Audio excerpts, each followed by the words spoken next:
Good evening and welcome back to Fox 23 News at 9. Tonight marked the return of the college baseball season as the Southern Miss Golden Eagles had a little revenge on the mind tonight at Pete Taylor Park.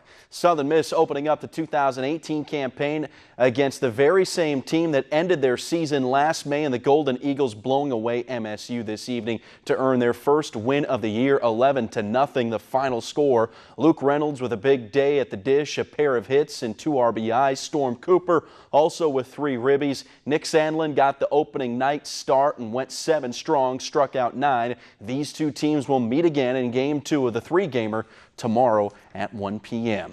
Southern Miss men's basketball team had a golden opportunity on their home court to earn a signature win last night against first place Middle Tennessee, and despite a gritty effort, the Golden Eagles fell to the wayside, losing to the Blue Raiders by 10.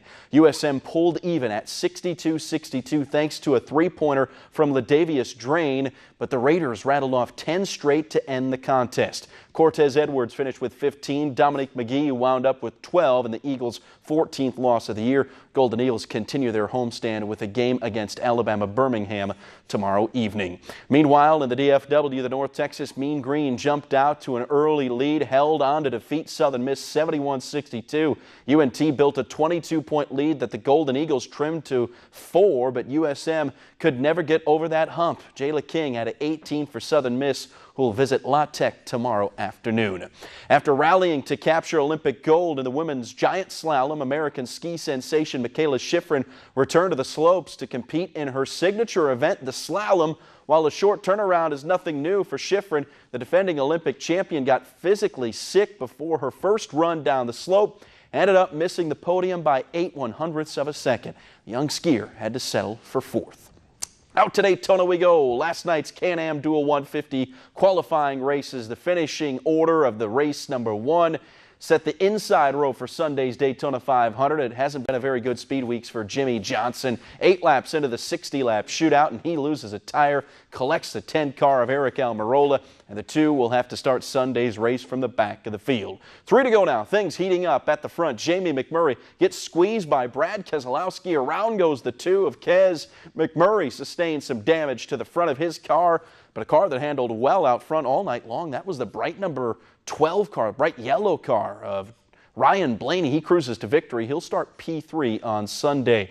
Duel number 2 followed right after the finishing order of this race, setting the outside row for Sunday. Of course, there's Danica Patrick entering her final Cup race of her career. She'd finish 14th, will start 28th on Sunday. Race 2, far less eventful, but Eric Jones, who had battled back to finish 3rd, going for a wild sliding ride on lap 12. He'd obviously be able to stay clean. Not the case for Matt DiBenedetto or Kyle Larson, who also get collected up in the spin. The 32 and 42 finished 19th and 20th in this one. They'll start at the back of the pack on Sunday, but up front, Chase Elliott making it look easy. He leads 34 of 60 laps. He claims the win in part 2 of the duels in Daytona. The 500-mile race set for Sunday right around 1:30. How would you like a chance to win tickets to the February 25th NASCAR Monster Energy Cup Series race in Hotlanta? Well, if you're running out of time, Fox 23 News giving you that opportunity. Head over to our website, myfox23.com. Enter the Fox 23 Auto Racing Challenge. Participants must pick 10 drivers they think will finish in the top 10 for Sunday's Daytona 500 for their chance to earn tickets to the Folds of Honor Quick Trip 500. All entries must be in before the green flag drops for the Great American Race on Fox on Sunday. Head to our website for the full rules and details, and I got to still make my picks. I'm running out of time. Yeah. But note some of those incidents that you saw. Yeah, could play a factor. They could play a factor, especially that Jamie McMurray had some damage, but they thought that they could repair it. So I'm not sure if you'd want to maybe stay away from him.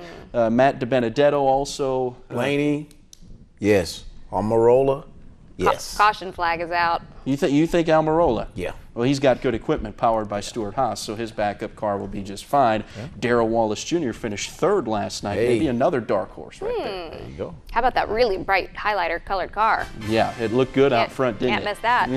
Thanks, Zach.